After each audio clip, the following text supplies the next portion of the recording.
live tonight, back on a Tuesday. Look, last week we had to push it off a week. I was not feeling well. You guys were all super dope about that. This week we're starting a little late. Some technical problems, but guess what? Rain, sleet, snow, shine, the world ending, Trevor Lawrence potentially being done through the fantasy playoffs. Doesn't matter. We're here for you on Dynasty Points. It's Tuesday night. There's nowhere you'd rather be, which is why you're sitting down, tuning in. If you're listening to this on your podcast, make sure to rate and review. 5 stars goes a long way, helps us out. And if you haven't already, hit subscribe, leave a comment on the video itself. Let us know what rookie you're happiest having rostered in 2024. Of course, we don't know everything, but what we do know is how to have a great time, and you should too. Fantasy football should be fun. This season, though, has felt a lot like Christian Kirk experienced last year. A giant hit to the groin. Seems like every week, at least one player that we're all counting on is falling to the injury bug, and it sucks, but that's fantasy. Jacob, you have been team Trevor Lawrence. He is finally starting to break out here towards the end of the year. There's going to be a buying opportunity for Trevor Lawrence, which I'm sure you're going to be quite happy with. Also, shout out BV. Has a stream started? Yes. Is the stream still happening? Suspense? Yes. Toronto Dave here. Andy Starr says he was first. He was. Fantastic Christian Kirk analogy on point. Shout out to everyone hopping with us early. Losing AR really hurts. Trust me. We know. We definitely know. Tonight is going to be a fun show. It's going to be a phenomenal time, like it always is.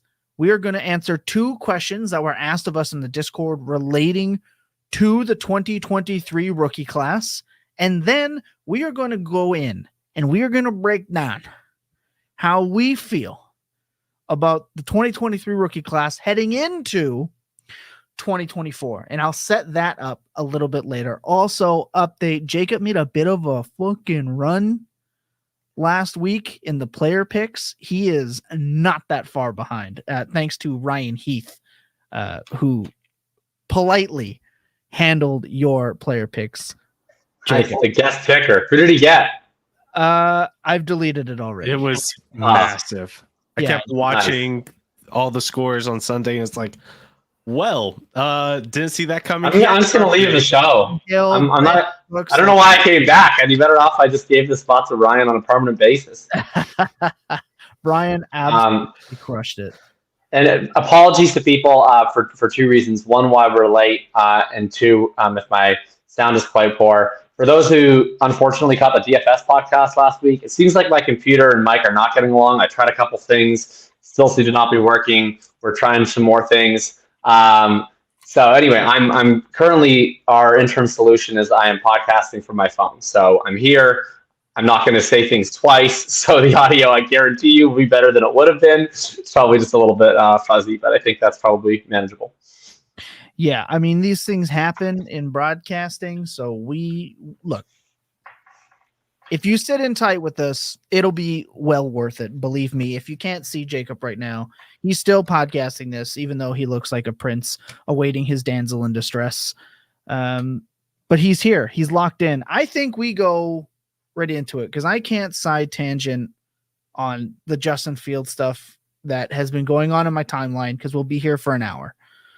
So if you want to look that up, go at El Nostradamus on Twitter. It's been quite a ride. Let's hop in right with the Discord questions because I feel like these are what really fuel. It's questions that you guys wanted to know about. You asked us and we will give you an answer. So let's cue the asking the questions music and get right into this. First off, Huskers rule, #Dynasty Points.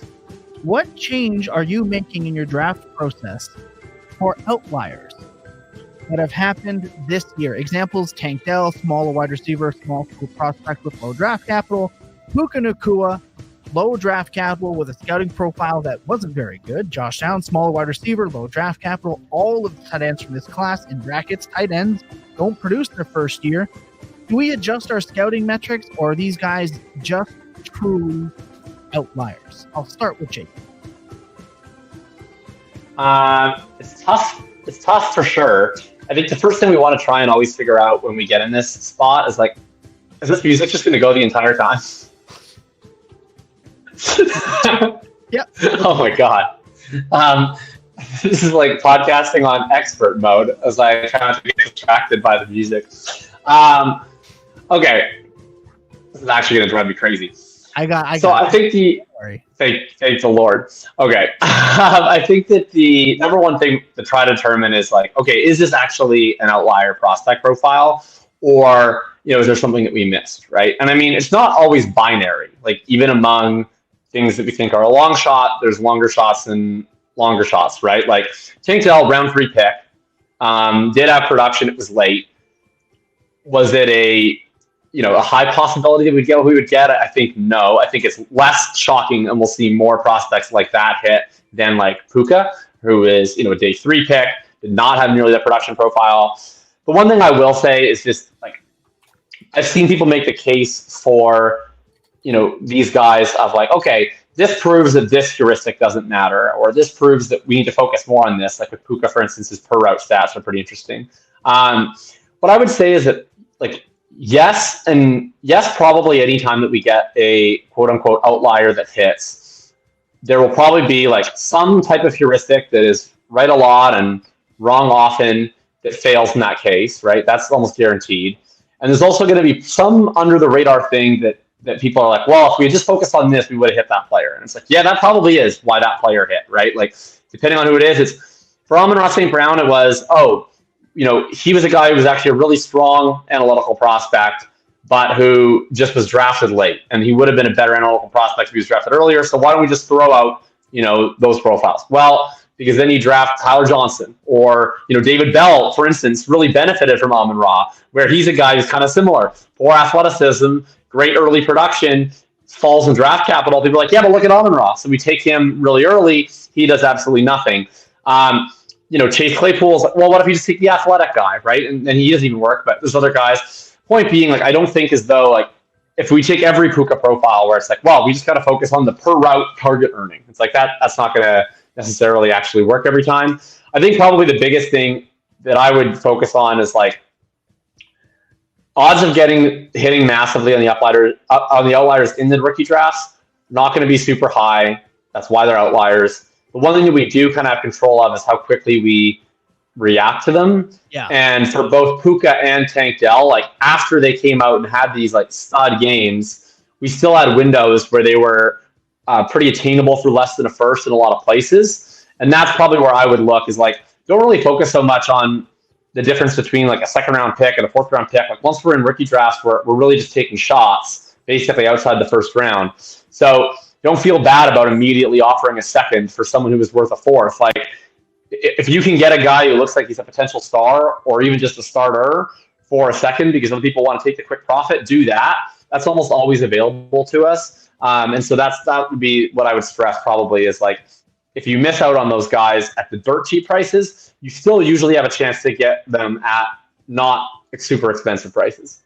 Some of that comes down to being afraid to missing, though. If you send that pick and then that guy's first 3 games were pretty much all he produces, and then you're, shit out of luck. Right. But so much of that is just loss aversion. Like yes. I don't think anyone feels all that bad when they bomb a 2nd round pick. Like, look, so if you take like Sky Moore in the 1st round or Traylon Burks in the 1st round, like that, or Jameson or whatever, like that feels bad. That kind of sticks with you for a while. Like, I don't really think there's anybody out there that's being like, oh my God, like I spent the 2-6 on Tank Bigsby and it's a bust. Like, how will my team ever recover? Like, I think everybody kind of knows in their mind that when you're making 2nd round rookie picks, like you're just kind of hoping to hit on net, but you're almost certain to just brick half of them or more.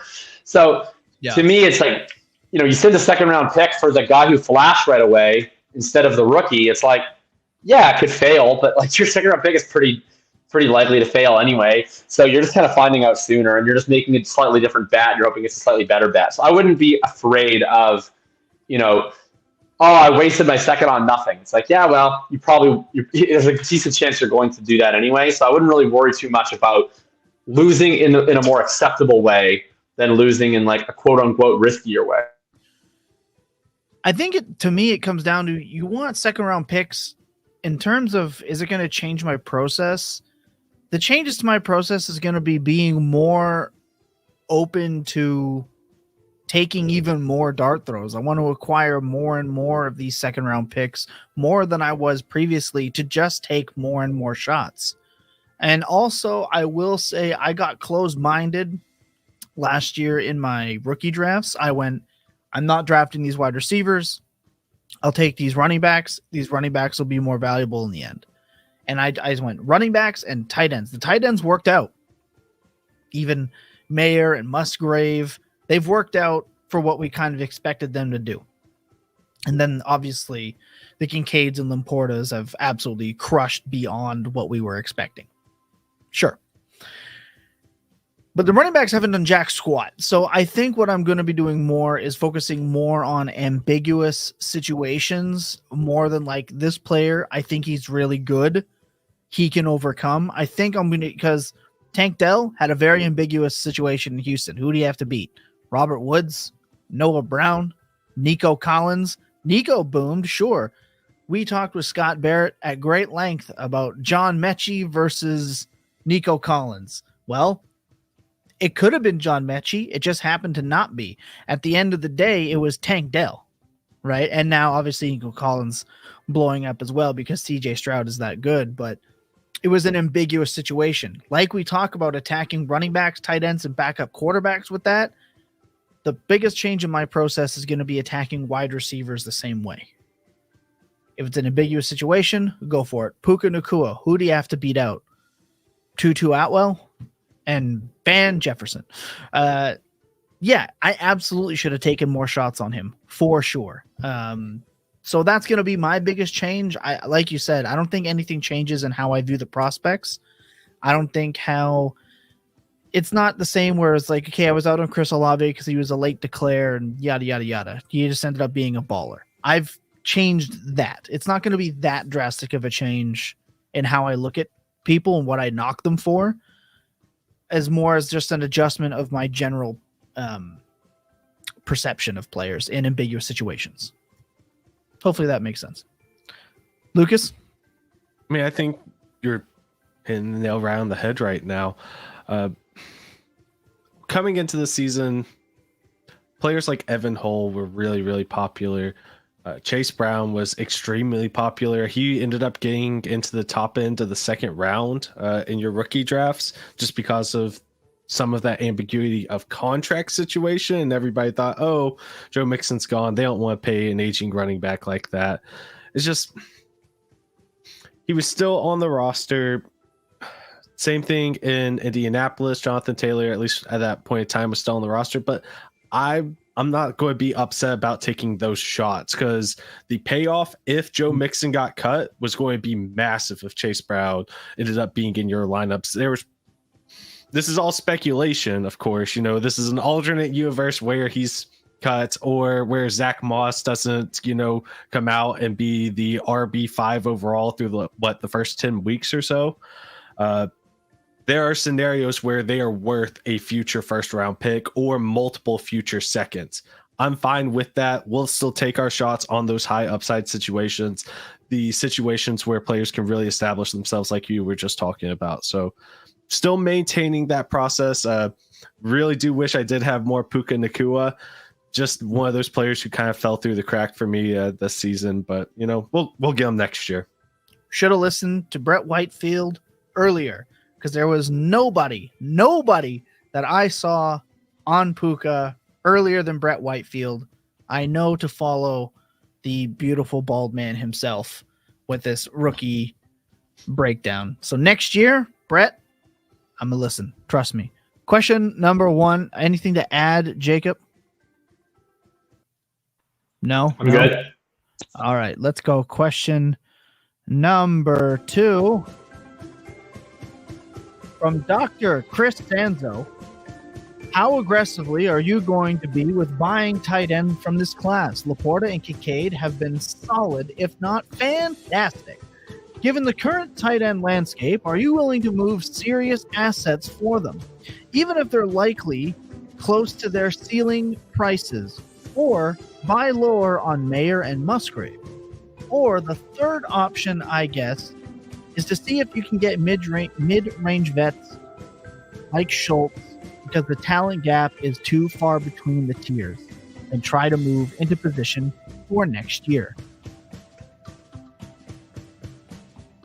That's another good question. Jacob? Yeah, I'm struggling a little bit with how to react to some of these tight ends. I can't remember if it was this show or a different show that I was on, where I was just sort of talked structurally about, like, we've seen these tight ends break out, and trying to take that long view of, like, how because when we've seen some of these tight ends break out in the past, like a Kittle or an Andrews or a Kelsey, they've come on the scene pretty differently, just in the ways that they've won, in terms of operating more closer to wide receiver depths, operating a lot more versatilely. Now, LaPorta has done that a little bit more, certainly more than Kincaid, and McBride has done a little bit more, which is why I currently have LaPorta and McBride up above Kincaid. Kincaid is a particularly tough one to me because it's been so much short area work. And I guess it's just like my theory of, really how offense would operate is, like, I don't think offenses would prefer to be operating just consolidating targets on short depths of the field long term. Like, that feels like kind of a reactive way to play offense to what defenses are trying to take away with the explosives. And so I think my, like, half-baked takeaway from that is, if there's this kind of structural bend that's leading to tight ends that historically, based on their deployment, would have been kind of producing back-end tight end one numbers, are now that kind of archetype of tight end is now producing, like, top-end tight end numbers. Like, do we want to buy the top? Because to me, is it, like, how much of it is this player doing this versus how much of it is, like, a adequate player in a great situation with the backing of this kind of trend that's happening right now? And I wonder, like, the youngest ones with the highest pedigree are always going to be the ones that people are going to read into the most, because they're going to see that as the most indicative of their talent. And in many cases, it probably is. And in other cases, like, are we paying for the top of their career, even though they're very young, and we're not going to necessarily get that development? And in fact, we could even get a downturn. Would I rather sort of spend down to try and get access to similar bets cheaper? And I think that's probably where I land a little bit with Kincaid. I think I am still more bullish on LaPorta and McBride, where we've seen a little bit more of that downfield usage. And I think I've just seen more, like, frankly, just like eyeball aspects to where I've just been a little bit more impressed by some of their ball skills. I do think Mayer is, like, a priority buy. I think he's showed a lot in a more limited opportunity in a much worse environment, where if that changes, I think he's a guy that really has an opportunity to step up. And frankly, I think could do a lot of the football things the other guys can. But I don't want to be, like, ignorant of the perspective, especially in a very short term, of, like, look, all this stuff is, like, cool and interesting to talk about, and we could have, like, a chat around the fireside. But right now, I have the opportunity to get a really young tight end who can score 15 points a game. Like, that's, like, a totally fair perspective. And I think maybe sort of my macro thoughts on this are better served for the off season versus if you're, like, at a trade deadline and you need a tight end right now. Like, LaPorta, Kincaid, and McBride, I don't imagine are going to have any value loss in this off season versus what they have right now. They're locked into pretty strong roles, so they're pretty safe buys. Yeah, I think I'm gonna be probably the biggest difference on this. I'm just buying. I'll buy LaPorta. I'm less willing to buy on Kincaid, which might seem a little weird to me, or weird to others, I should say. I'm less interested in Kincaid. I think he is very good. That offense and how it's run, I mean, I'm buying him regardless, but I'm less willing in terms of the other ones. Like, Sam LaPorta is somebody I want on my roster. He will be tight end one for me pretty quickly. I mean, I have Kincaid there now, but I haven't updated these in a while. I've been kind of going back and forth. They're 1A, 1B to me but I like LaPorta more. I want McBride over. Again, we talked before. I would trade McBride for Andrews straight up. Still would do that. McBride is being used as a top 8 wide receiver right now. Like, his numbers are absolutely insane. It's Kyler, it's the system, and he's just good. He's athletic enough to get open. He can win down the field, play action, chipping. They can do a whole bunch of things with him. He's an end zone threat. He's just a great player. We knew he was good in his rookie year, and he was just free almost all offseason because he didn't have the year 1 breakout game. He had to beat Zach Ertz out. So if you looked at the usage of Zach Ertz and went, well, if Trey McBride ever gets his job, like, it's going to succeed to a higher level. And in my opinion, he has. That was my thought process for it. So I'm buying the McBrides. I know he wasn't part of the rookie class, but in terms of the young tight ends, I am buying all of them. I am also prioritizing Mayer because I think you're right. I see Mayer's rookie year a lot like I see McBride's, with usage and piss poor situations, etc. So I'm going to be buying him the same way I bought McBride. But I think we are finally in a young tight end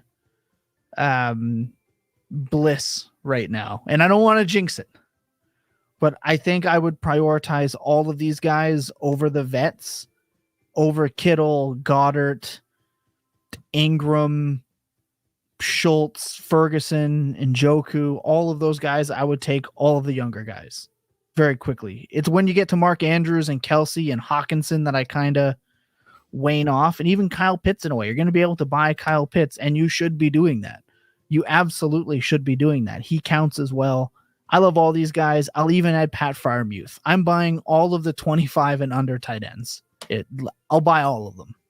I just think they're all very good, and they can all be that 12 to 14 point per game tight end. Fair enough. I saw Jacob kind of half wanting to disagree with me through some of that. So. No, I was nodding. I was 90% listening to your great points, and I was 10% finishing the stages of my computer update that I've been doing since we discovered this audio issue. So it finally just finished updating. So I was clicking a couple of buttons. Once we wrap up the show, we'll have to hop back on StreamYard and test that out quick. Otherwise I'll proceed to next options. I love that I'm, for once, I don't love it, but it's for once not me dealing with the audio issues, and somewhere deep down inside of me that kind of makes me happy. Lucas, what are your thoughts on these young tight ends? Like I said, I'm buying at almost all cost. Like, I mean, whatever if somebody wants in a tight end premium league, like a first plus is, I'm not even going to think twice at that price. Well, a first plus what? First plus what? First plus a 2, first plus, I don't know, an older tight end like Schultz. Yeah, I would pay that. Okay, I mean, so let's say you have a playoff team, but not a bye. So your first is could be anywhere from 7 to 12, but let's say the median is like that mid to late, kind of 8, 9 range. Yep. So that first, so your mid to late 24 first, a second. How much more would we go beyond that? And for like a LaPorta, McBride, or a Kincaid? That's the tier that I think I have them all in right now. I'm pulling up my ranks, and I have between 1.25 to 1.5, and I have like the seconds effectively is like 0.3. Yeah, I have LaPorta first, and even my Dynasty tight end 1 since the Andrews injury, and then McBride second right now, and then Hawkinson, and then Kincaid. Yeah, I think I'm willing to add, any sort of flyer onto that's needed to push it through. I mean, if I get a third back, if I got to add a 25 too, and I get a third back, I'm going to be pretty okay with that. I think that's kind of inconsequential when you're getting a legitimate dynasty piece that can not only produce now, but I don't see a reason why these young guys can't continue this outstanding production. And when you're talking about McBride, LaPorta, Kincaid, Freiermuth, even Mayer a little less because he hasn't had the week winning production yet. but these other guys have all proven they'll win you a week. So I'm pretty okay paying that price for that opportunity. I will say, just as a quick note to the what am I willing to buy, I'm buying LaPorta knowing that Ben Johnson could be gone and the system could change how he's used. Fully aware of that, willing to bypass that. Tight end is we always said we want positions of scarcity. That's tight end. I don't remember the last time we had 4 to 6 young, elite to very good tight ends just available. So I'm buying that up, and I'm just not going to think twice. I think that's right at the spot, though. I think you hit the exact tier. I will say, like, what these young tight ends are doing, it's unprecedented. We haven't seen it in the last 5 years. I did an article back in the summer where looking at trying to make predictions without ever seeing players play and how their value is going to change throughout the season, just based off of where people are drafting them right now in their rookie drafts.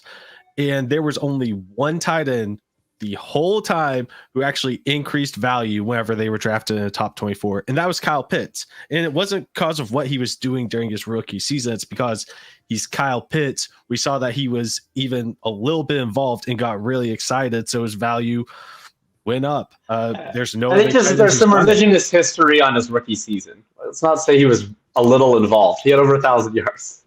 Yeah. Fair enough, but there's still rookie tight ends who have been fine, but they didn't meet our expectations of tight ends coming in, and so their value just dropped. This is the first time in the last 5 years that not only are we adding to the Kyle Pitts of it all, we're adding a whole bunch of names to the Kyle Pitts of it all. So we're all really excited. Obviously, you wish you would have got him in the draft nowadays. I only see good things coming from the future, though. Well, the one thing that does, I think, almost depress all of their value a little bit is, like, coming into the year, I thought the top of that tight end range was, kind of in the 2 base first category. But a large part of that was that there was such a little chance of replacement. But, like, if we now have, Hawkinson sticking around with what he's doing. Andrews will be back next year. I'm not sure how many years left we get of Kelsey, probably 1 or 2. I still have a lot of belief in Pitts to eventually ascend into that once, or get back to that once the situation gets sorted and his health gets sorted. We mentioned obviously all the guys, Kincaid, LaPorta, McBride. Well, Brock Bowers is going to be another really, really sought after guy in drafts this year. So now we're, like, kind of getting to the point where, like, if we have this young group of tight ends in McBride and Hawkinson and Pitts and Kincaid and Bowers, and Andrews is still not old by any stretch, to be 29 next year. Like, the points over replacement kind of goes a little bit down because you have more options. When you're in a startup draft, it's not like, if I miss, the 2 tight end options, now I'm in the bargain tight end bin. So it's gonna be really interesting to see how draft strategy changes with this brand new tight end position. Like, we've been making the joke of, is tight end actually deep, for like a decade? And I think we can actually definitively say that it's kind of deep. Yeah, I agree. And Fantasy Football Clown Show, does it change in 3-point PPR start tight end on trade? Yeah, obviously. Yeah, the trade cost is infinite. I don't know what to tell you. You're not going to get them, basically. Also, the 2 tight end leagues, why do you all hate yourselves this much? Like, that's lunacy. It's crazy. I'm never doing it again. Jacob made me do it. And I love 2 tight end leagues. And I never wanted, it was horrendous. I think 2 tight end leagues are fantastic. No, I so strongly disagree.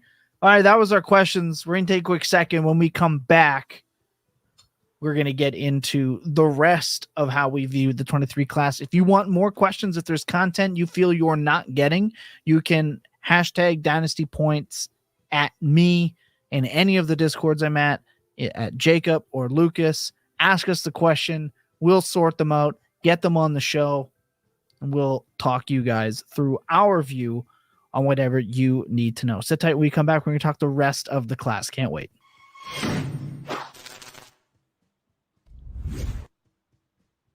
Okay, so obviously the 2023 rookie class, it's had some ups and downs.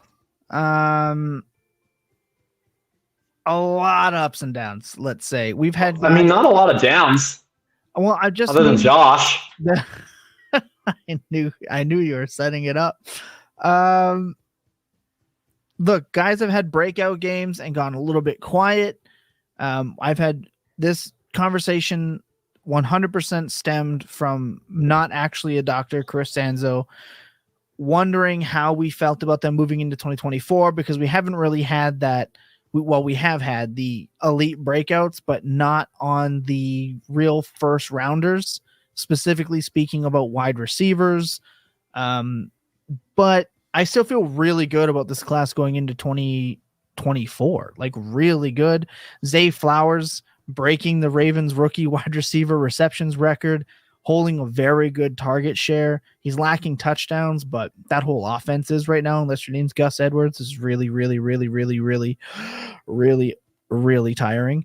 Josh Downs has been way better than anybody thought. We've had late breakouts in Tank Dell and Puka Nakua. Achane looks every bit of what we were hoping for the minute he landed in Miami. Sans a little bit of health, so maybe he's never going to be the bell cow guy, but I don't think he ever has to be. Obviously, see the CJ Stroud believers at 106 and 105. You're obviously thriving right now.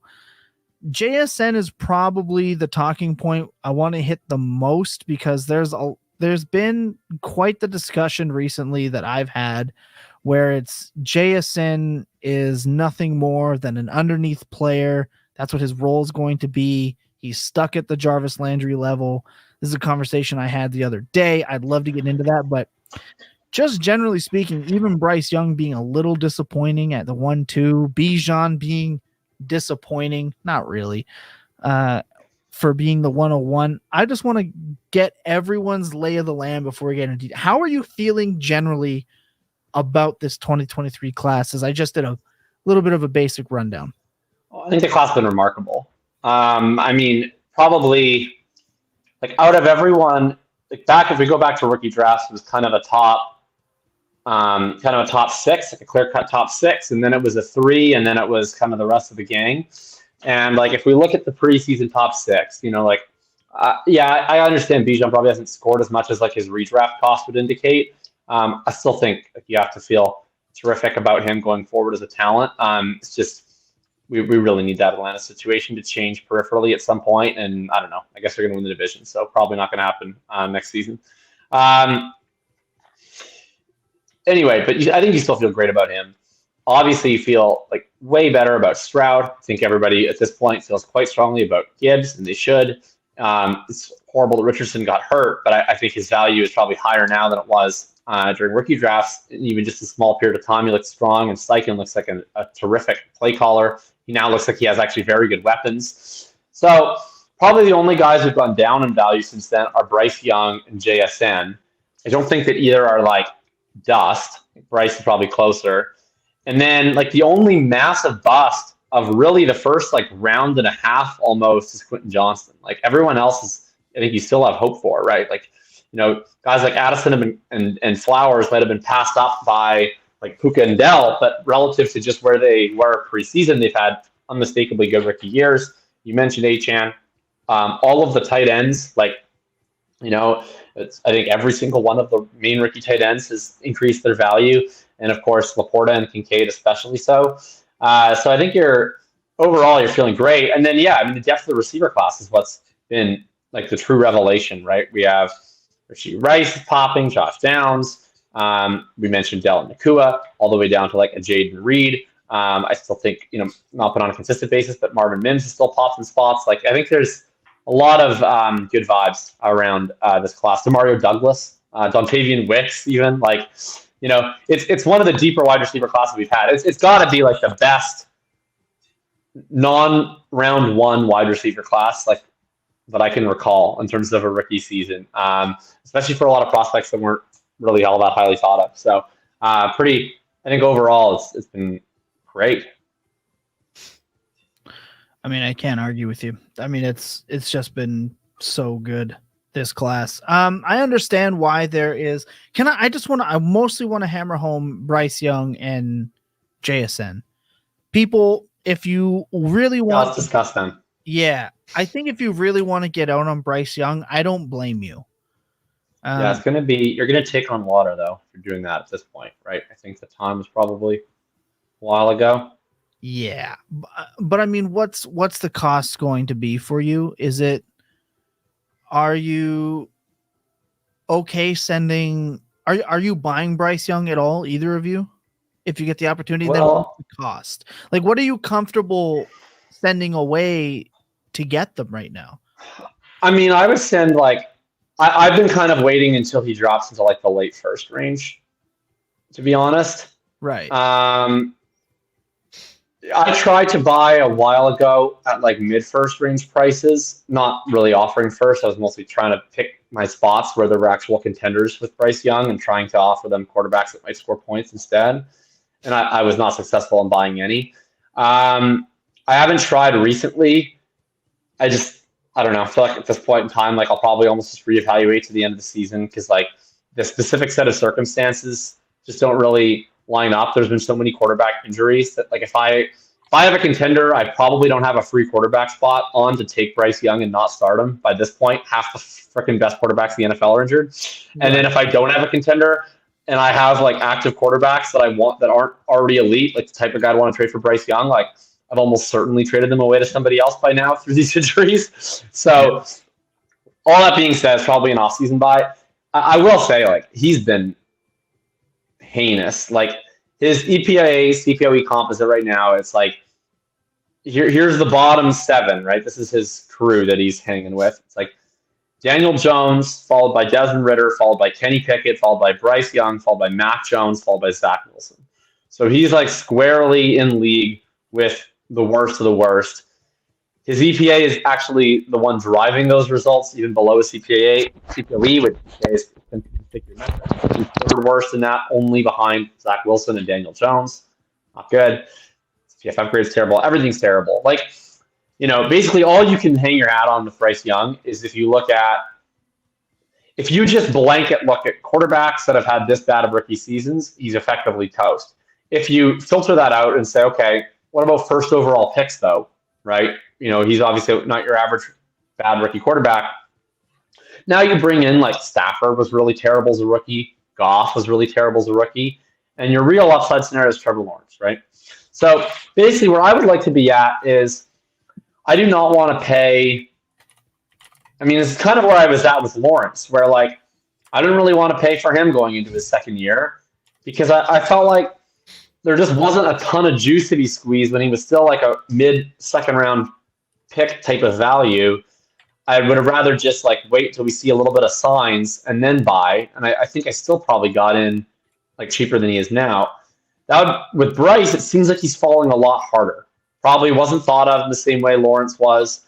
And I also think there's some issues with like tools, right? Like Lawrence, despite being terrible constantly, we still saw the arm. We saw some of the mobility.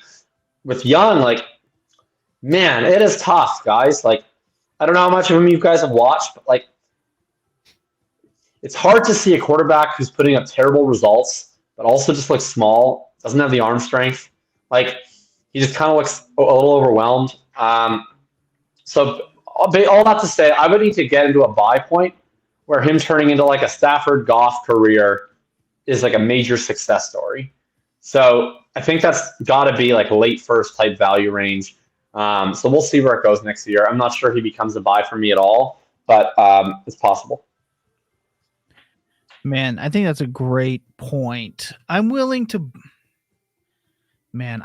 buy, but I think you're right. I think I'm going to wait a little bit to start up season, kind of see where he ends up. I don't think he can get much lower. Like even a 112 or 111 makes me a little queasy, but I feel pretty okay knowing that at worst he could be a QB2 in a Superflex league, and that's still valuable.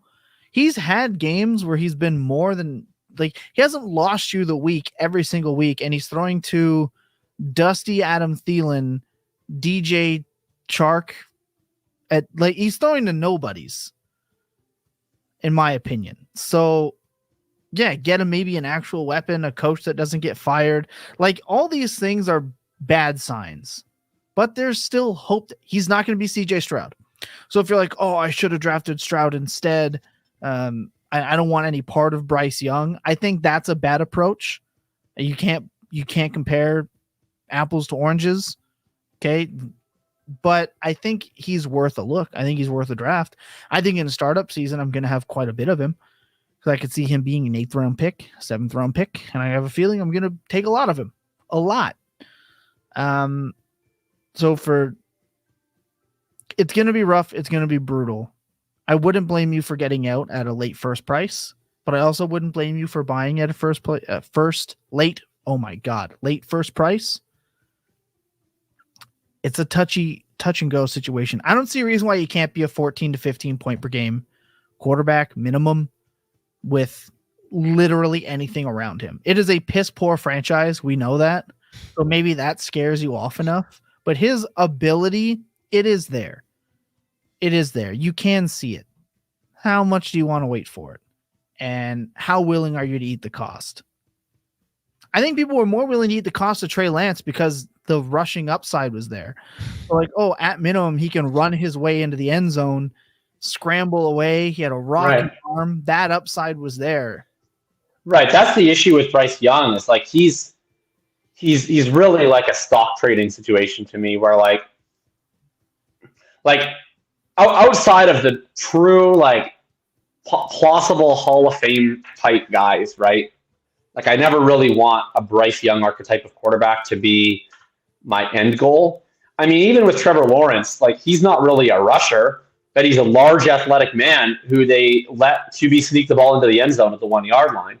This was a point I was making in rookie drafts. Like Bryce Young is never going to run a QB sneak. He's 170 freaking pounds.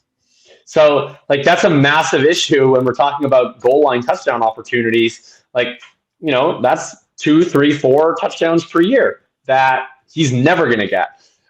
He's, you know, so you'll get some scrambles between the 20s, but he's not a runner. And, you know, that makes you concerned, right? What are the chances he's like a true, like best ever type of guy after this rookie season? I don't think great.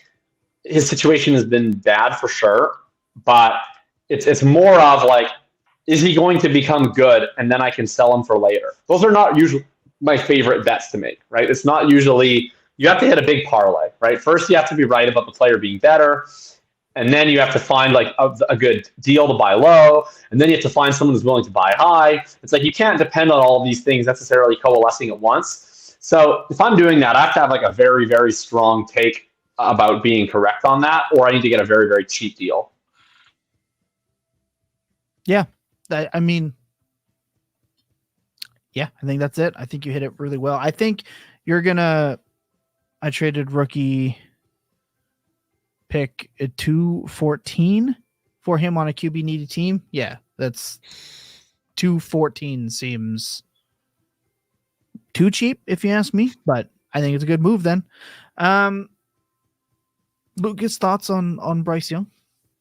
I mean, you just feel bad for Bryce Young.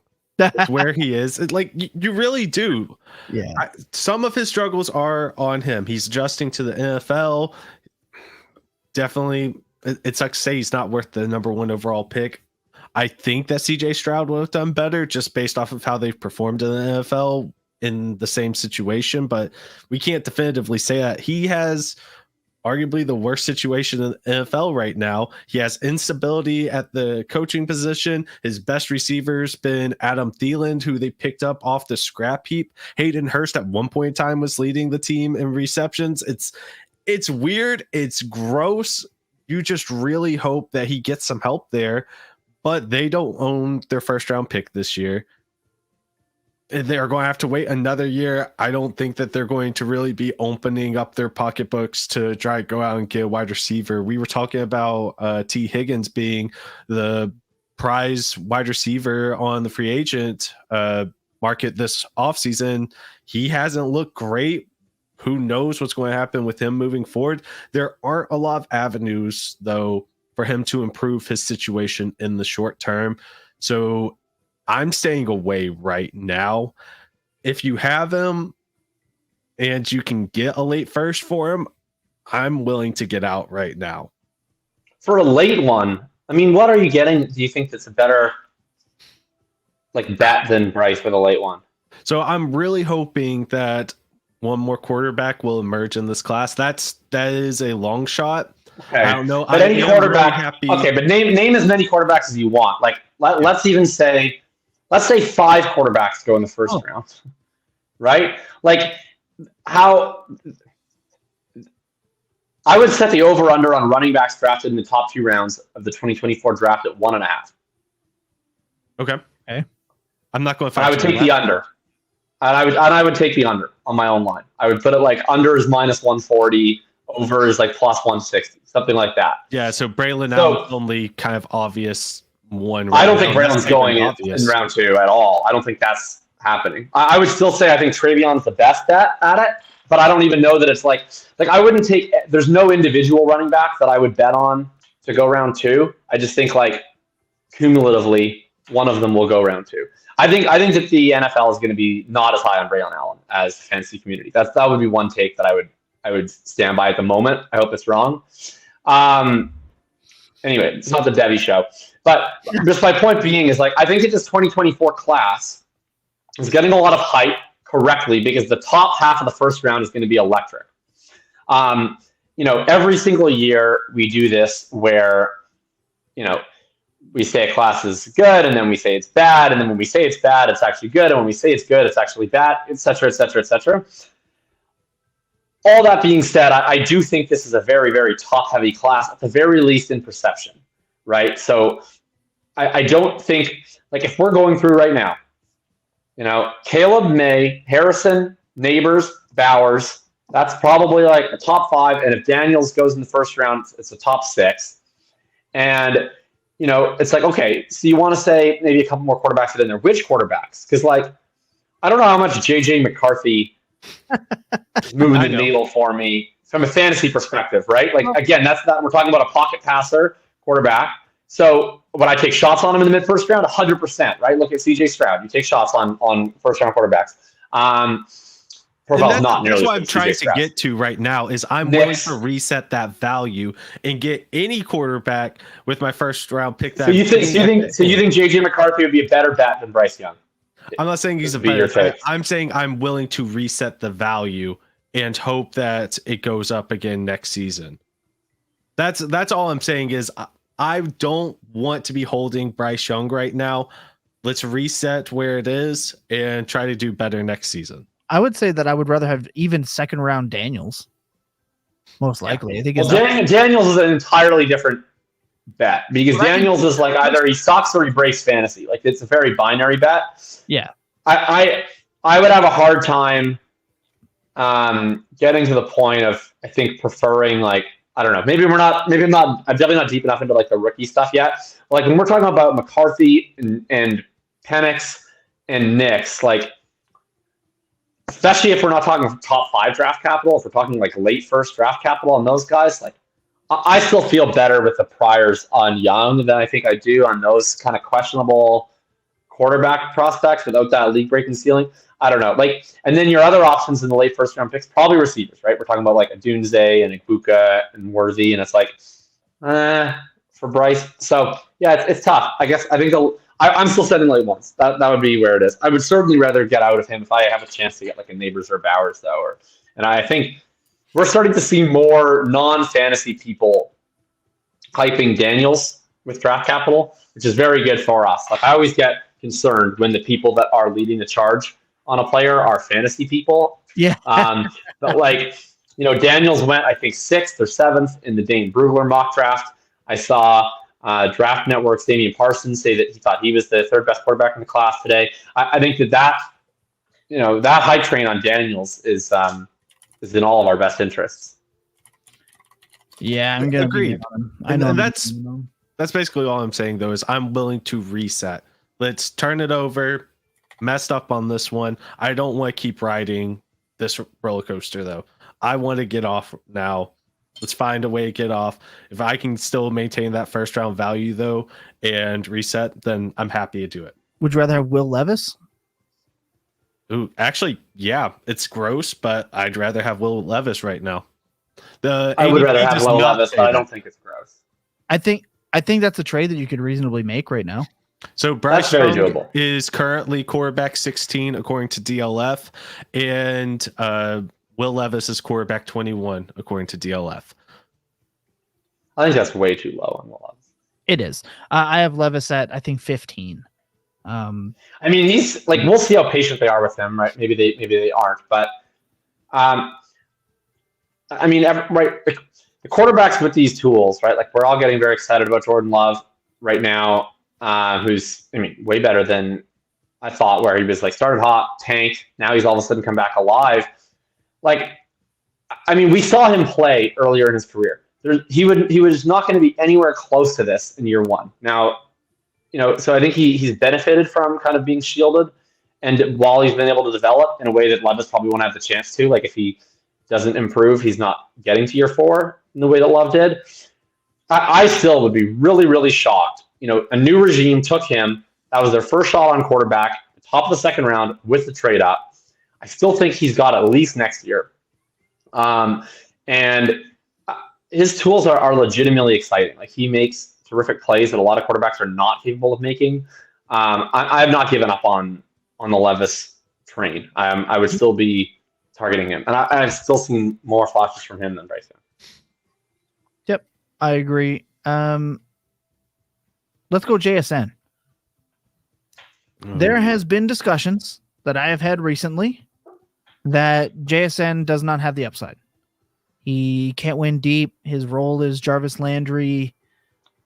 People expected the big blow up season that we haven't really gotten of any of the first round. Addison was on a wicked tear. Then Kirk Cousins went down. I think Addison probably would be the highest producing rookie had Cousins not went down, but we can't play that game. We have guys like Puka and Tank Dell who have absolutely destroyed fantasy and destroyed the first round wide receivers. So it is easy to look at guys like JSN, Flowers, and Addison, QJ. God, just terrible Traylon Burks 2.0, if not worse. It's easy to look at those other guys and say JSN is just dead in the water. However, I'll kick this off by saying if you drafted JSN and didn't somewhat expect this, you did not have the right mindset drafting JSN.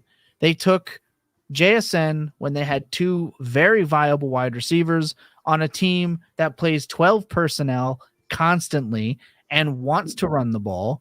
They have not been playing almost any 12 personnel on passing routes the last month. Like, JSN has ran plenty of routes. Routes are not his problem. He's getting 80% all the last, basically since their bye week. He's been living in the 80% routes range.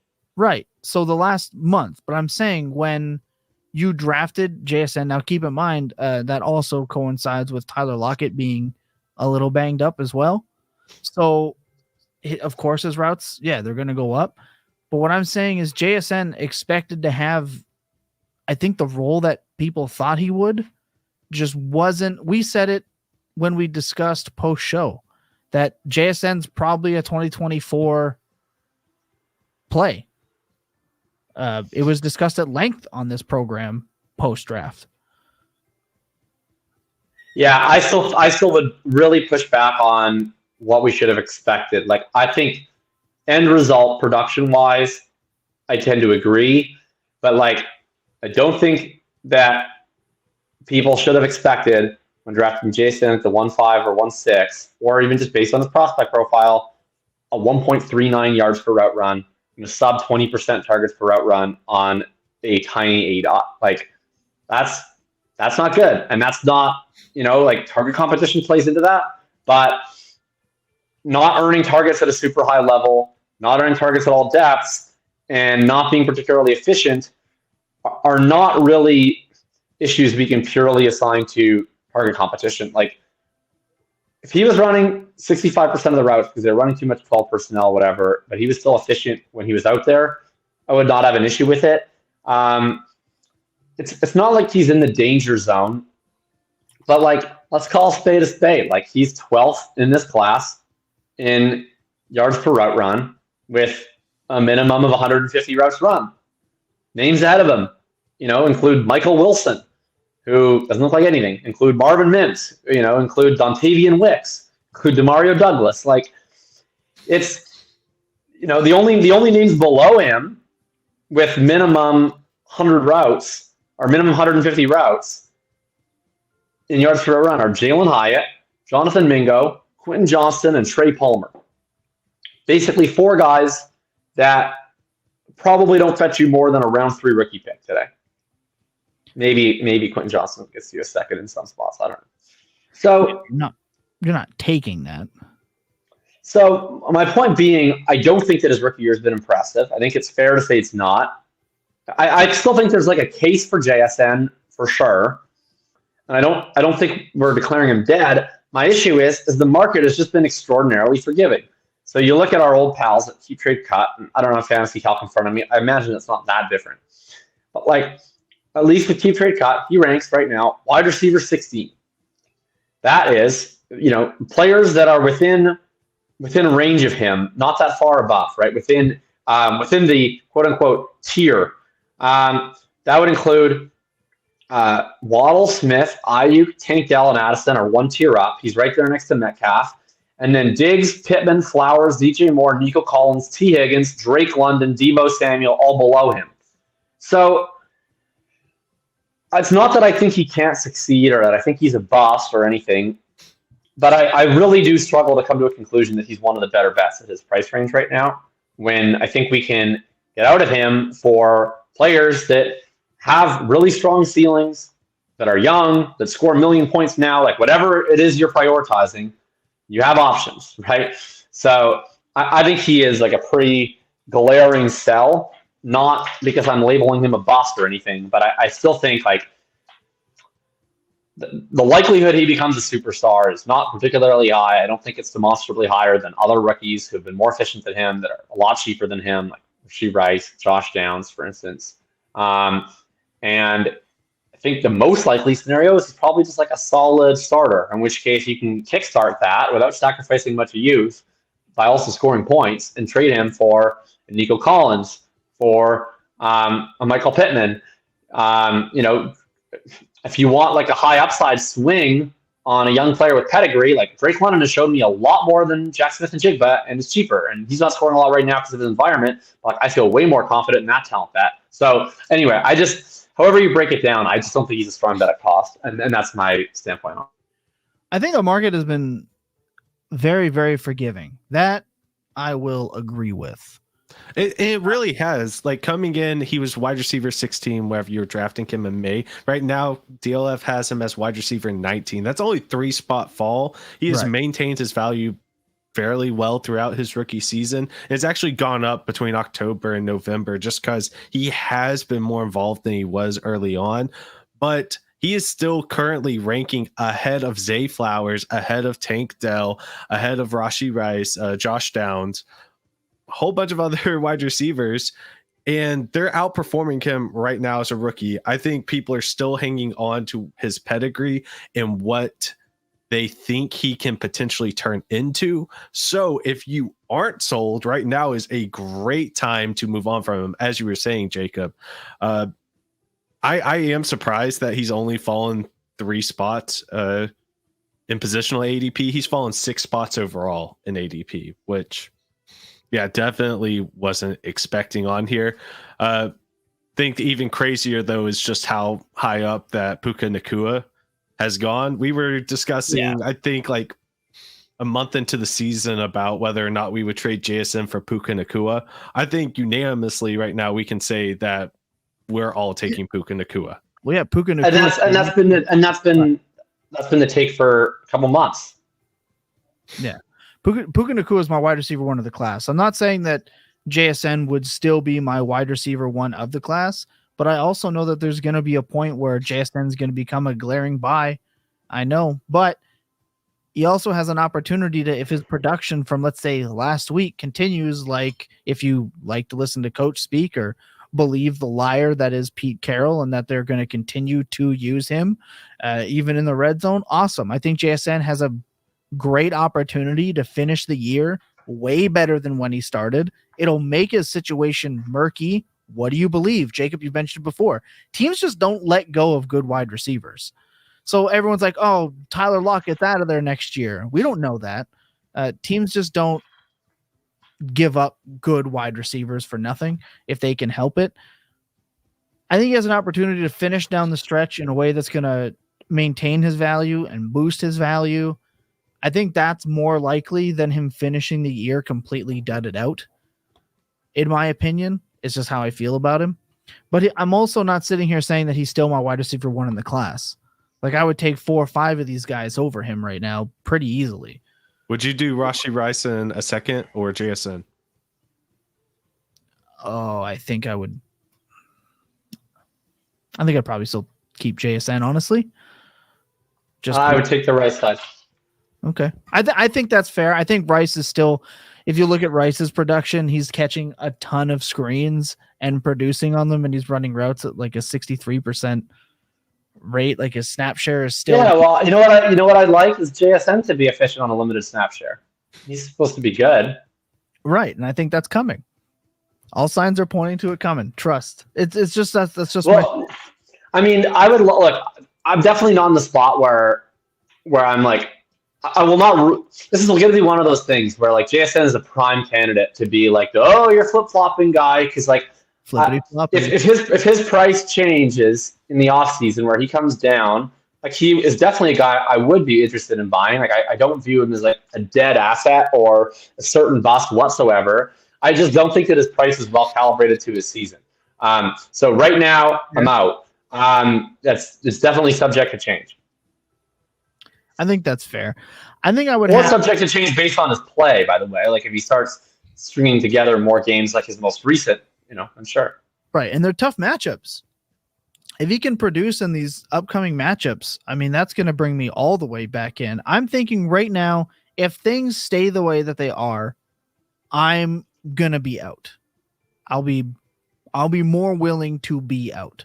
But I will tell you that I was very much so expecting a not fabulous year out of JSN. It's why I don't know what my rostership is offhand. I don't want to search it up real quick, but it's not going to be above 12%. I did not draft a ton of JSN. I drafted a ton of Stroud at that spot, which I'm very happy with, but I was absolutely expecting a 2024 kind of breakout. That's when I expected it to be. It's what I said again on the show. I'll try to find the show. I'll post it in the link so people don't think I'm full of shit. We're very transparent on this program when we are wrong. But I think I would rather have Zay. I would rather have Addison, Puka, Dell. That's probably where it stops for me in the rookie. What about Flowers? I view him totally indistinguishably from Flowers and Addison. I just, those guys tend to be a little bit cheaper. Yeah, but that's, like I said, I'd rather have Zay. I'd rather have Addison than JSN for sure. If I could trade JSN for those guys and get anything, I'd do that. You probably can. I mean, maybe. I'm going to try. I'm definitely going to go out and try. I've been trying. But, damn. Yeah, that's just where I stand with JSN. I have a lot of hope. I think he's a very good player. And again, if I eat dust on this and he can't beat anybody downfield, which I think is, we see guys that run like 4.7 40s beat guys downfield. I think that's just 100% a schematic situation. We've seen fullbacks beat guys downfield. Like, it can definitely happen. I think that he can do that. I think there's opportunity for that to happen. I won't say that it can't happen. That's the one thing I won't do. To say definitively right now, this is just where he's going to be, not something I'm willing to do. And I'm going to stick to that until it becomes really bleak, probably. I'm not even going to try to be a JSN defender. It just, I think that statement is where I start to have an issue. And then even at the end of the day, the individual that I was speaking with, whose name I can never pronounce 100% correctly, if it turns out that he is just Jarvis Landry was very good for fantasy football. So that's not even a knock to say that he can't be very productive in that short, intermediate PPR role. So I'm not totally out. I do want the other 4 or 5 it's when you get to like, I'd rather have Jaden Reed type situations. And I love Jaden Reed. He's been very good. I should have been more in on him. Again, should have listened to Brett Whitefield. I think he's carved himself out a very nice role, but I'm still going to take guys like JSN over those dudes. Of course. Okay, but you're just like shadow boxing at that point. Like you're just like, I would rather have the guy who's like 3 rounds higher in value than the guy who's 3 rounds lower in value. Like you're just like you're that's just like a spend too much time on Twitter take, because you're like arguing with like a guy in a comment section that represents like all the people who don't have JSN on their teams. I'm just making a point to say that I'm not fucking biting that far in on the doomsday theory on JSN. That's all. That's all that statement is. It's not like a hot take. It's not whatever. I'm just not buying into all hands on deck, SOS, big red flashing alarm bells jump off the ship, because people are out there doing it. Multiple discords, multiple. You get a straw man meme for that one. You're getting your straw man meme. Fantastic. I love that. All right, that's a lot of JSN. That is a lot of Bryce Young. We're doing picks. We can absolutely hammer out picks. The only other player I wanted to talk about, kind of more specifically, is Achane, because Sure. I think his range of value is all over the place. I've seen I can actually check to see where exactly I have him. I think he's RB7 for me. He is RB9 according to DLF as we stand today. His highest he's been this season has been RB7. But DLF lives like in the past. RB9, that's ridiculous. Come on. I have him RB7 right now. I have him one ahead of. Oh, there's like RB7 is like, I feel like literally like the lowest reasonable ranking. Maybe eight. If you want to make a Walker case, that's fine. I have Taylor ahead right now, but that'll probably change in the coming weeks once I do my final in-season update on my ranking. I have him at 7. He's just ahead of Walker. He's just behind Taylor. The question is he always going to be a committee back? And does that matter to you? Because I don't think that it matters. Okay, go ahead. Why? I think committee back like only matters if you're not. I think the committee back like workload stuff is just like not very interesting to me, and it's like that you have to look at each player. Like it matters if Jonathan Taylor is a committee back, because his like value case is like I get all the touches and I get all the touchdowns and I run the ball a lot, right? Like I just think with Devon Achane, like he's always going to be a committee back of sorts. Like to what extent the committee, I don't know. It's like the same idea as Gibbs, right? Like these guys are not going to be over the course of a full season getting like 20 carries and 6 targets. Like it's not going to happen. They're not built that way, and they wouldn't do well in it, and you shouldn't be hoping for that. So really all it matters is like, is he going to be used creatively? Is he going to have opportunities at the goal line?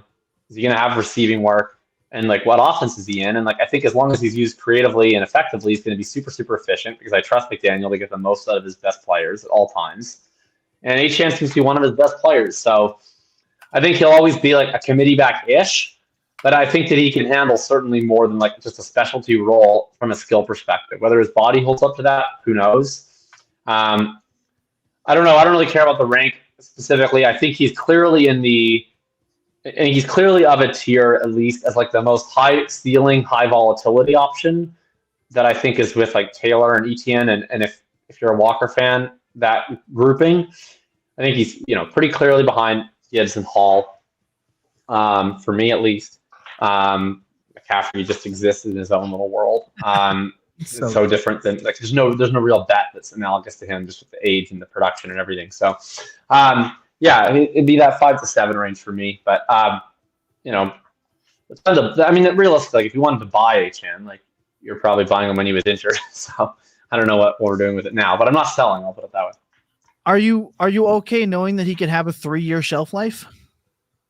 Like, are you willing to buy a? Well, what do you mean by that? Okay, so what I mean by that is if a player who's constantly banged up, like can he survive a major knee injury and have the same value to you, or I mean, wrecking? I don't know. I mean, I don't know that I would like. I don't know. I'm not sure that I would put like a definitive shelf life on him or anyone. Like it's running back. Like all of them live under like it's like Schrodinger's shelf life for every back. Like at any time they can suffer a debilitating injury, and then that debilitating injury could like ruin their career. And it's like the only thing we can really control is how much we invest in them, how old they are, so that we can get some sort of gauge of how much value they can recover after an injury, and then like hope they recover well. You know, so it's like okay, it's hard to say like.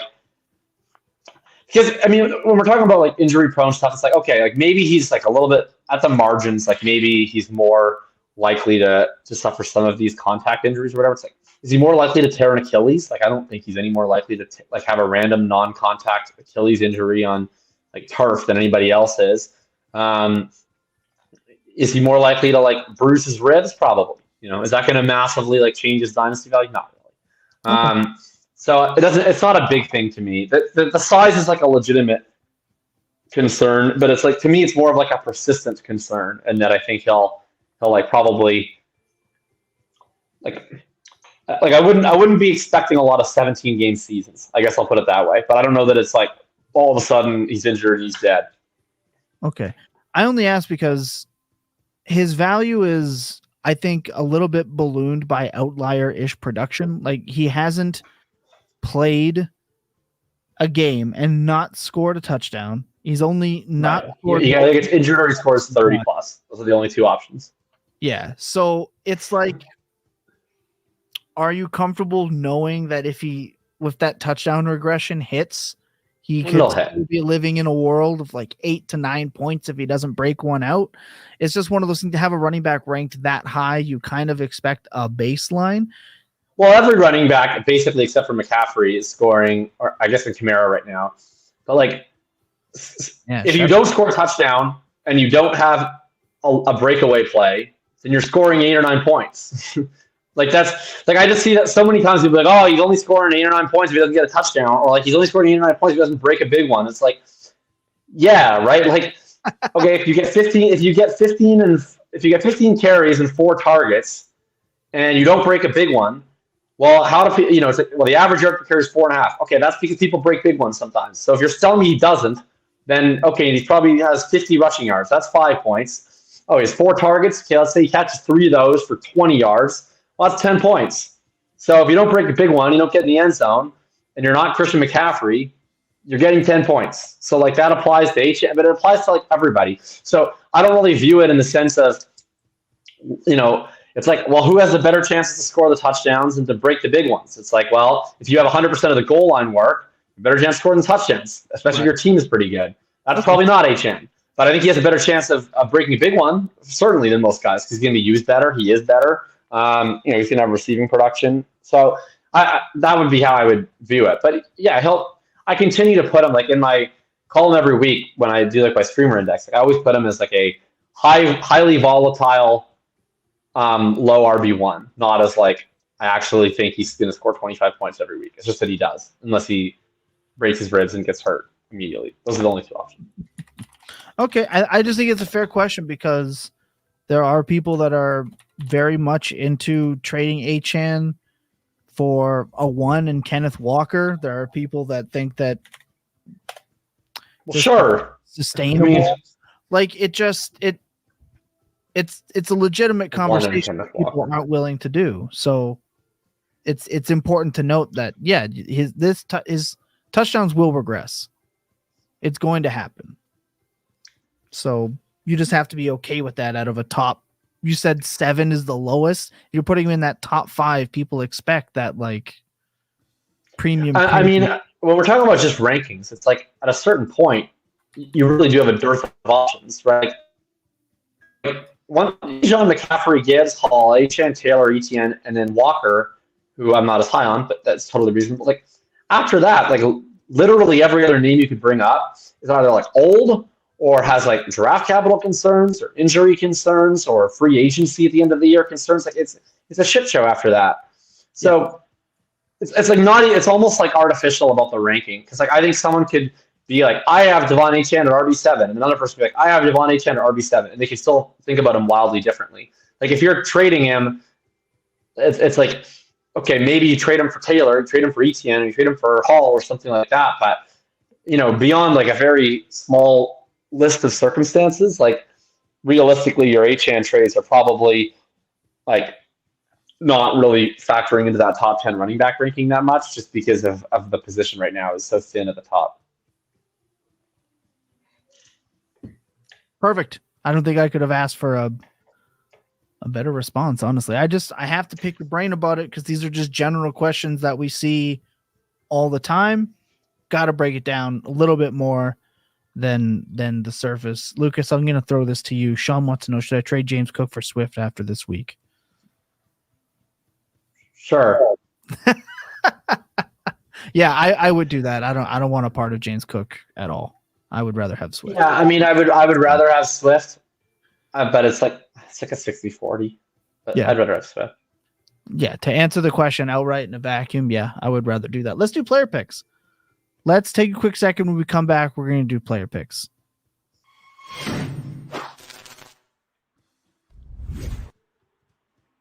Okay. After Jake, I said it. Jacob had a massive comeback. He's still in third, but he's now at 544.22.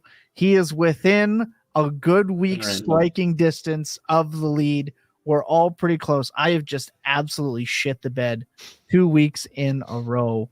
Not looking good for me. But Jacob, I'm going to start with you because you have a stack here that I didn't think in 2023 we would be talking about.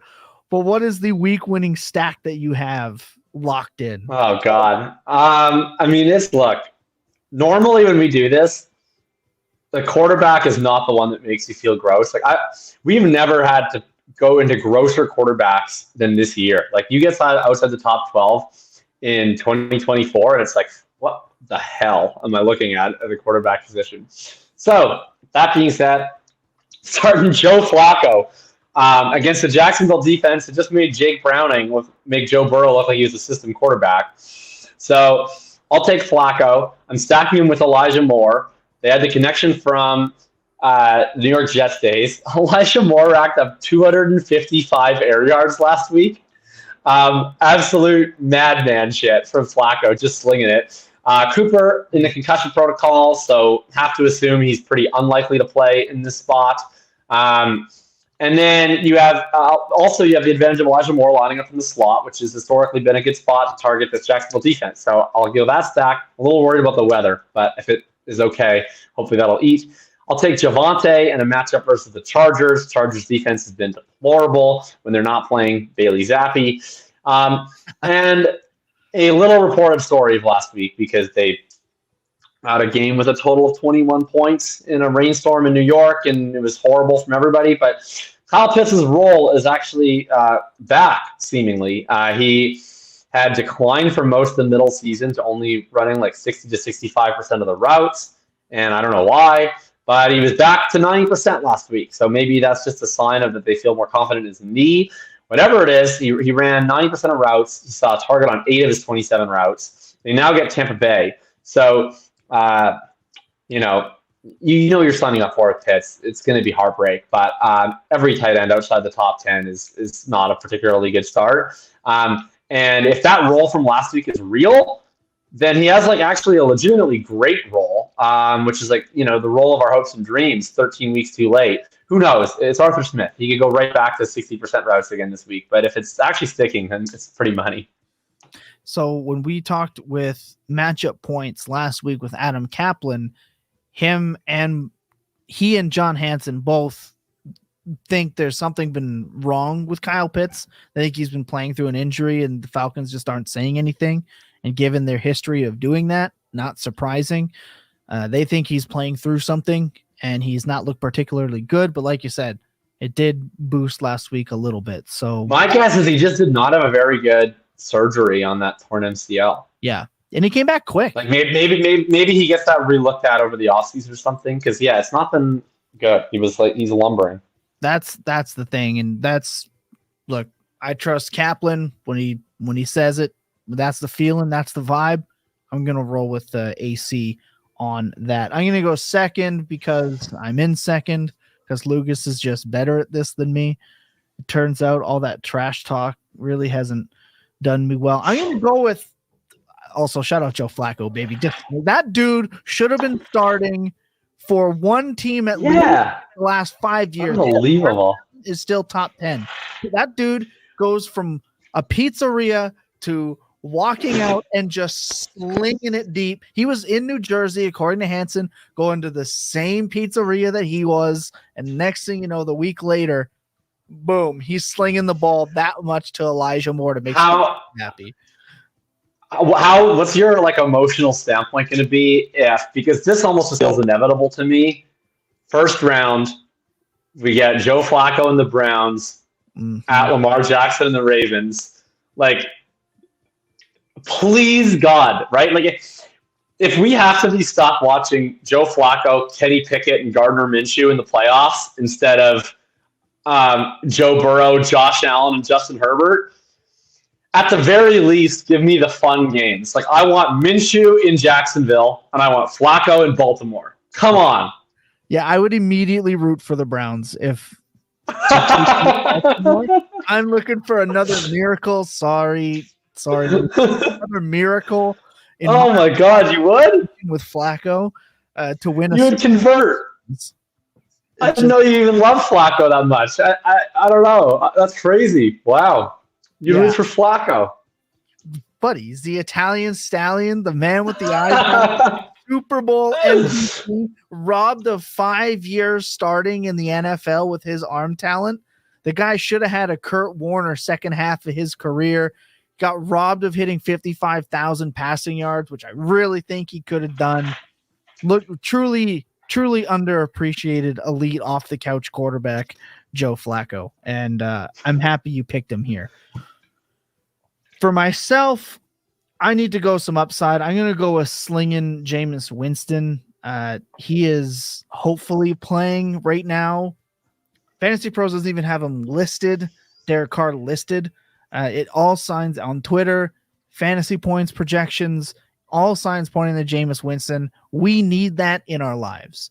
We need deep ball after deep ball after deep ball in our lives. Will he throw 3 interceptions? Maybe. But 3 touchdowns are more than possible. I'm taking Winston. I'm taking David Montgomery in another revenge game against the Bears. I think they'll force him a touchdown. I need that. And he's just been really, really good. I'll take the aforementioned on this episode, Jaden Reed in Green Bay, Christian Watson. That didn't look good, whatever it was. If it was the hamstring again, if it wasn't, I don't know. Didn't look good. So I'm going to go with Jaden Reed to get 8 touches this week. That could be enough. I'm going to go with Pat Fries. He came back with the vengeance, had an absolutely blow-up game, and then laid a dud this week with Mitch frickin' Trubisky, which we're getting again. But Mitch Trubisky versus Bailey Zappi. Everyone start your engines. I know, but Trubisky is capable of doing one thing pretty well. It's force-feeding a guy targets. I'm really just relying on it being Pat Freiermuth. And speaking of your QB matchup, it's going to be Allen Robinson. Mitch Trubisky, CJ Beathard versus Joe Flacco, Minshew versus Browning, Baker versus Ritter, Dobbs potentially versus AOC, and Bryce Young versus Jameis Winston. When Bryce Young versus Jameis Winston in 2023 is the most exciting matchup of the year in week 14, the season's gone to shit, and it has. Lucas, who are you rolling with this week to pad your frickin' lead? I will say this is the least excited I have been making these picks. Just sitting there, and every ounce of this is just yuck. I was going to go Joe Flacco, but I thought for sure that I would have to hear it from Thomas. I'd say that I was fired 3 times if I did take him instead of leaving him for Thomas. So I did go with Will Levis. I really like the matchup against the Dolphins. potential for some garbage time touchdowns. So, and Will Levis looked pretty good last week. So I'm going to ride that. AJ Dillon's just been a mall of consistency against a fairly weak Giants run game, hoping that he can at least fall in the end zone. And if he doesn't, I'll be fine with 10 PPR points and just maintaining the lead I have. I did get a little crazy, though, at wide receiver. I couldn't help myself. After Gabe Davis has burned my redraft teams, I don't even know how many times. I'm going back to the well here. And if he has the game that I believe he can have, I'm going to freaking finish this thing off this week. Just going to put myself at a place that y'all can't catch me. Or I'm going to end up in last place because Gabe Davis got me 0 points. But against the Chiefs, not a great secondary, a fine secondary, and what should be, or at least what I'm hoping is just a fantastic game. I'm going to go with Gabe Davis, hope that he actually performs. And then Gerald Everett, I know that the Broncos have been better recently, but they're still giving up the most points to tight ends. So just riding that and hoping that, he'll probably get me 6 points, but who knows? Maybe I'll hit the jackpot here and get some surprising production there. But those are my picks this week from the first place team. You had to add that in at the end. I caught that. I'm hoping that Gabe Davis does put up that 0 for you, buddy. I don't have any Gabe Davis and on any playoff teams. So look, and if this is the name I couldn't figure out I can't pronounce. Anti-misanthrope. Okay. He was on our Devi show last night. We've had many conversations in the Devi Discord chat as well. Right. I had no idea it was the same person until they were like, oh, it's this guy. I'm like, oh, look at that. But he said, I sit here thinking, how is Achane RB7-ish? And then I looked at the RBs and said, yep, only 7 good running backs. That's just the state of it. They're going to score a bunch of points in the future, but it's going to be gross on the way there. My final thought, if I had to give one on the 2023 rookie class, is that I'm buying them. I think throughout the offseason, you should be constantly checking in on what their prices are. Again, there's going to come a point where Jacob said where he could hit a flippity-floppity scenario where I'm out, and then he's in because the price gets low enough. That's what I'm going to be doing. I'm going to be constantly checking in. I want to buy as many of these soon-to-be sophomores as I can, and I'm just going to be happy doing that. That's my final thoughts. Jacob, final thoughts, thinking about thinking. What do you have? Yep. So my drive's out this week. It'll be the last one of the regular format since we're kind of going into playoffs.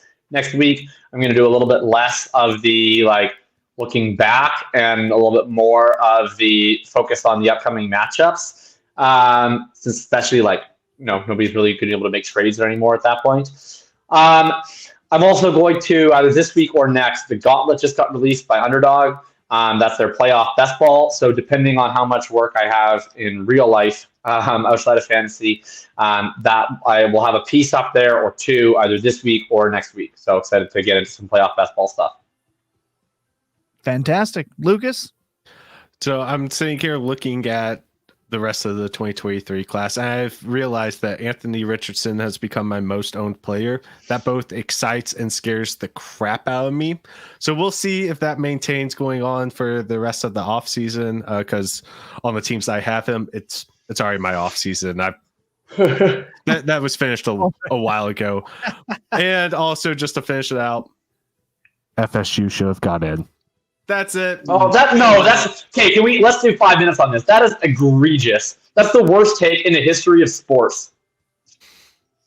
The FSU people are the arch enemy of everything that I stand for and believe in as a sports consumer. They're a bunch of little, sad, whiny baby boys who, when recess happened and someone said, oh, it was two-hand touch, but he only got one hand. Oh, I touched him. Why did he keep running to the end zone? Teacher, come and save me. No. FSU, they're not good. I'm sorry. They were decent. They probably weren't a top 4 team in the country even with Travis, but it was at least arguable. And if they put them in, I wouldn't have been upset about it.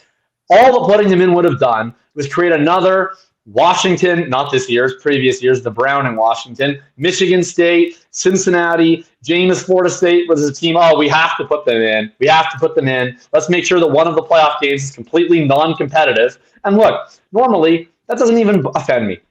Because normally, we only have 2-3 teams that actually have a realistic chance of winning at the college football playoff. So sure, if there's only a couple teams that have a chance to win, put in the team that earned it, quote to speak, deserved it, quote unquote. This year, I think there's actually 7 teams that have a reasonable, realistic chance of winning the national championship if they all went in. Because frankly, there's no absolutely dominant force this year. And there's also a lot of good teams. Florida State probably would have made that 8 if they had Jordan Travis. They don't.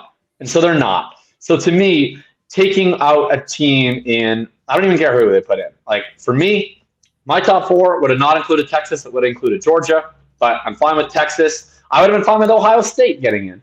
To take any of those teams out and put Florida State in is like just it's just like a lifetime achievement award. And for what? So their fans can feel better when they go out and get drubbed 38-3. Are people going to feel better about that? I wouldn't feel better about that. I'm sorry, Florida State. I'm sorry that you lost your quarterback. That's horrible. But not getting a little rubber stamp saying a good for you thumbs up by getting a playoff spot that you wouldn't have succeeded with, I don't believe in it. If you want participation trophies, go back to your recess, go cry to your counselor, and let's actually enjoy watching 2 competitive college football games.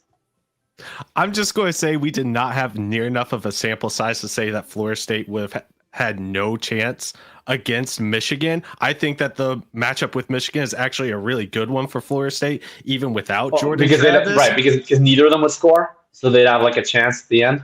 There you go. I think that Florida State can handle Michigan physically, and Florida State looked much better against Louisville and against Florida than Alabama did against Auburn. Alabama looked great against Georgia. I'll give them that, but Alabama also screwed up at the end of the season and just barely hung on, and Florida State actually still dominated their games even without. Okay, but even in the Auburn game, like I've seen this argument, and I get it. First of all, that was their worst game of the year, so I don't really want to just hold their worst game of the year against them. But also, like, they still scored the football in that game. Like, I understand that their defense played pretty brutally against an Auburn team that tends to play them tough every year. Like, they moved the football. Like, Florida State in that Louisville game, I mean, if it was, like, Jack Plummer, oh my God. But, like, they functionally could not move the ball. Like, I also get that wasn't the quarterback that actually would have played in the college football playoff. I understand that was their third stringer. They would have their backup.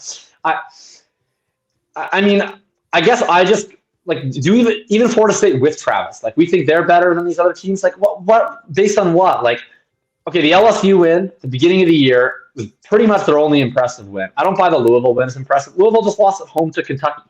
Like, Louisville was like the least bad team in an ACC that was horrible, except for Florida State this year. So, yeah, I'm just not. I don't know. I'm not buying it on Florida State actually being a threat. And if you're not a threat, then it's like, did you deserve? I guess it's just, I don't know. The whole, like, you deserved it thing just doesn't hold any sway for me. The ironic thing is, I think they actually are pretty live to beat Georgia in this bowl game because Georgia's not going to give a fuck.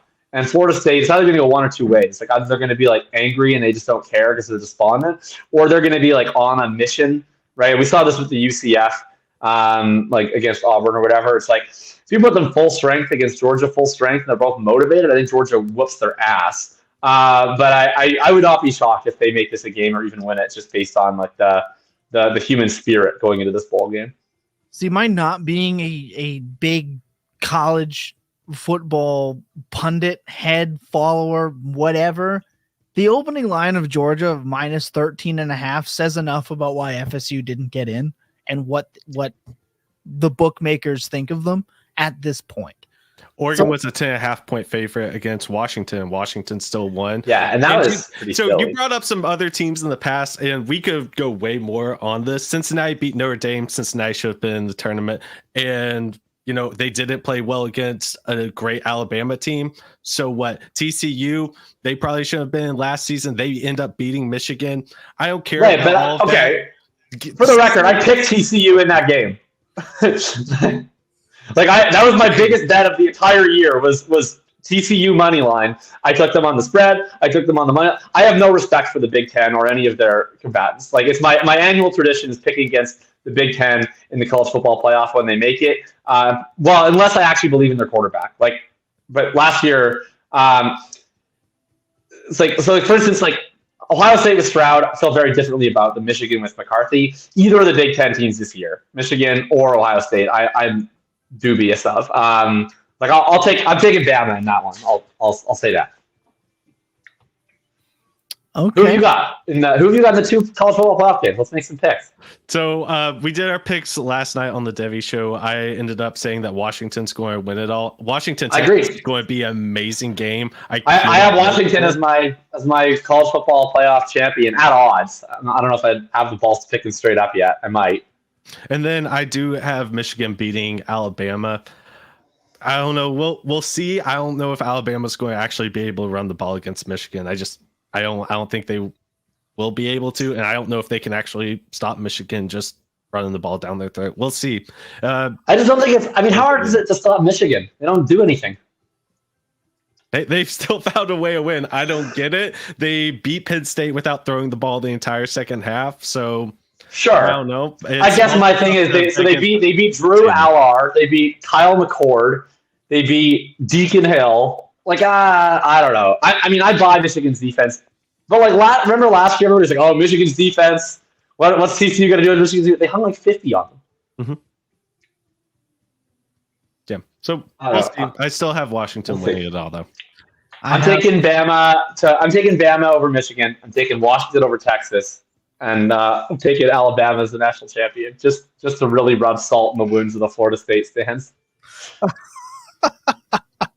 I will say I'm really excited for Florida State after they beat Georgia to raise their own national championship banner. I think that's going to be a really fun time in college sports. It's great. It's going to be fun. I'm excited for the expansion of the playoffs. Yes. I think it's long overdue. I think it's going to open up many doors, but I completely see a bunch even more bitter folks saying, well, if it should have been 6 in freaking the year, 2014 or whatever the case, I get it, but embrace the change. It's going to be a lot of fun moving forward. I'll take the other side of this. Part of me is happy for the college football playoff expanding because it'll mean more high stakes college football games. Like, I don't know. Sorry, I just can't get excited for New Year's 6. Like I could barely get excited for the Tennessee in the New Year's 6 game against Clemson last year. Like I did, but that was only because Tennessee had sucked for so long. Like if they made it again, I'm sorry. Like I could give less of a shit about the Citrus Bowl versus Iowa this year. Like I just can't get there. So high stakes college football, give it to me. Downside is like these arguments rock, man.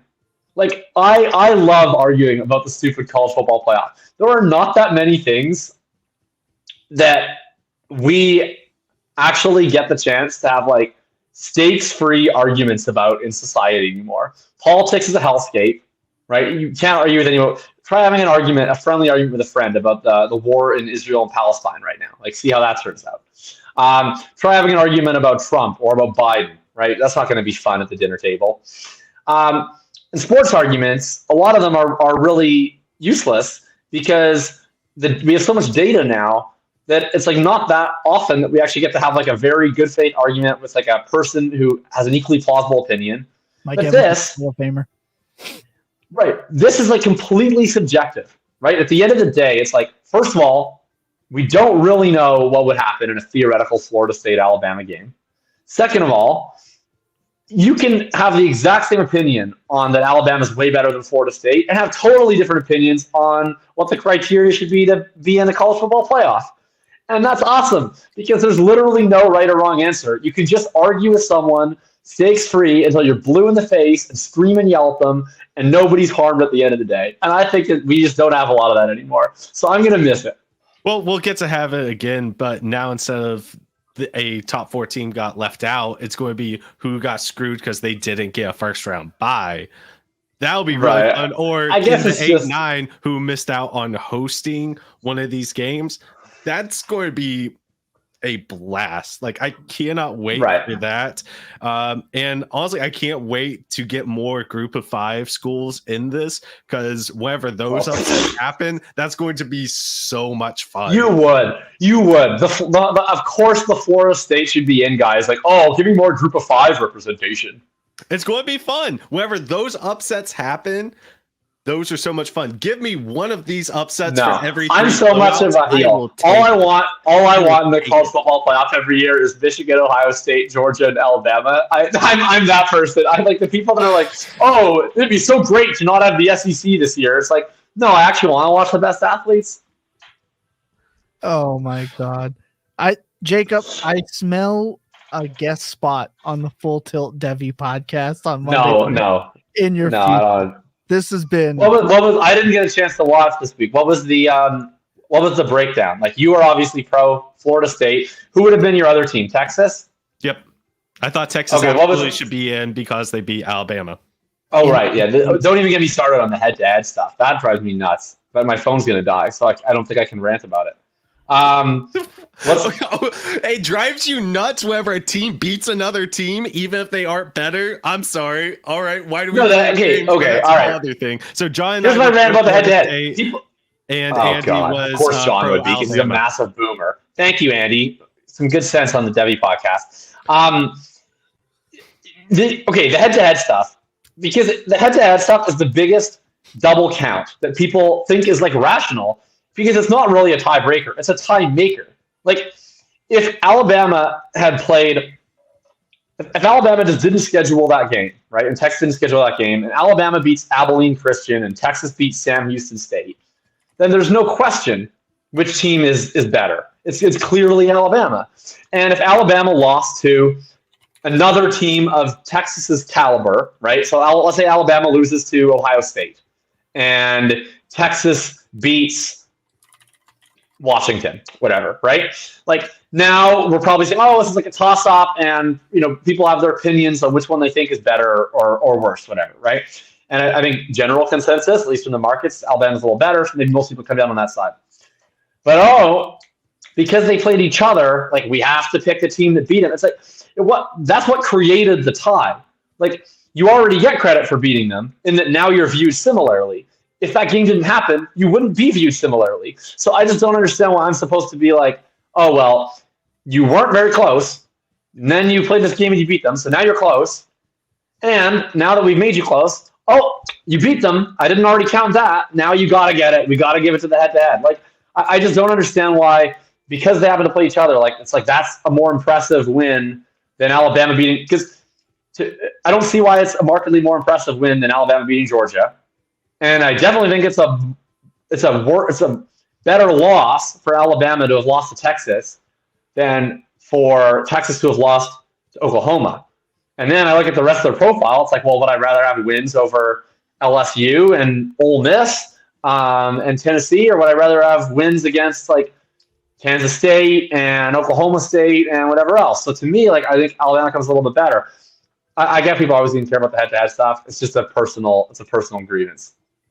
I understand what you're saying. I'm still going to put weight on the games that have actually happened. It's two different philosophical views at it. We're probably never going to agree on it, no matter how much we yell at each other through a computer screen about it. But that is the fun thing about sports. As you outlined, we get to argue about this. It has actually no bearing on our lives at all. But it keeps us entertained for hours at a time. It brings us closer together while we're still yelling at each other, saying somebody's dumb or somebody's a goody two shoes and just going to go cry on the playground. It's going to bring us together. So it's fun. We're going to have more fun with it next year. Whenever Tennessee finally makes it into the playoff, I'm going to be Nico. It's going to not be a good day for the Full Tilt brand, because we'll see how rogue I go. You might have to lock me out of our accounts then, but it's going to be a really fun time. No Tennessee noise about quarterbacks in the transfer portal. So it seems like Nico is going to get his shot in 2024. So and pretty excited for that. Absolutely should. More Devi content, but if USC gets a quarterback and doesn't get Malachi Nelson. Why is Malachi Nelson not in line to start next year? Well, and Ohio State seems to not have any interest in starting Devin Brown either. I don't get it. It makes So it's very interesting. And then Dante Moore's on the move. So Oklahoma's going to start Arnold. That seems pretty clear. Yep. Looks like Tennessee's going to start Nico. Yep. And then Arch is staying at. I don't know what's happening with Arch. He's going to just stay and be behind Quinn for another year. Yep. Well, that's kind of a bummer, but it's at least a little bit more reasonable. The USC stuff is fascinating. Yeah, we'll see. And apparently, Tom's like he is in hell right now. Yeah, apparently Tom's hating going his to life. Oregon, so we'll see. There's a lot of fun stuff. Tune in to the Full Tilt Devy show. And that's interesting with Mondays Oregon at because I thought 8:30. Nova Sad might get a shot. Anyway. Yeah. I'm happy seeing you guys happy. Okay. That can never be my hell. It's never hell when I'm here hanging out with you guys all night, every night. It's been honestly more than I could imagine. I got off on the Debbie show one time. It was A fun. mere 2 Hey, hours. we will schedule you. We are good. Sorry, Tom. It's going to happen.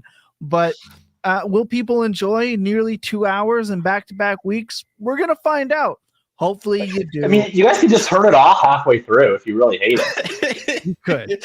You know, we stopped giving good advice probably about at the hour 5 mark, and the rest of it has just been spewing nonsense. So Spewing nonsense is my favorite part about it. But well, this is just what I don't get about when people are like, "Oh, your podcast is too long." It's like the podcast is as long as you choose to listen to it.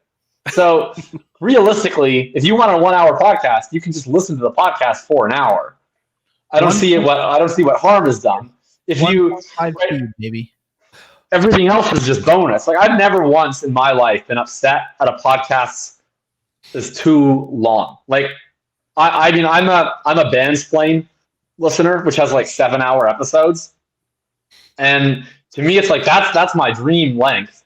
But if I was not that, I would be like, oh, you know what's a bummer for me is a short podcast because now I have to like go through the time of being like, I'm going for a walk. This podcast is only 20 minutes. I have to add more to my queue. Like that adds more things to my day. Whereas if I have a 2-hour podcast, like that'll take me all the way. Don't even have to worry about it. Yeah, I have no issues with it either. 1.5 speed, everybody. If you've hung around for this long, we appreciate you. Again, leave a comment in the video. This has been a phenomenal time. If there's more content that you feel like you're not getting on the Dynasty streets, because this is the Dynasty Podcast, then again, hashtag Dynasty Points. Tag us in any Discord you see me in, on Twitter. All of us will get your question in. We'll get it answered like we did at the beginning of the show. The in-season content is a little weird for Dynasty.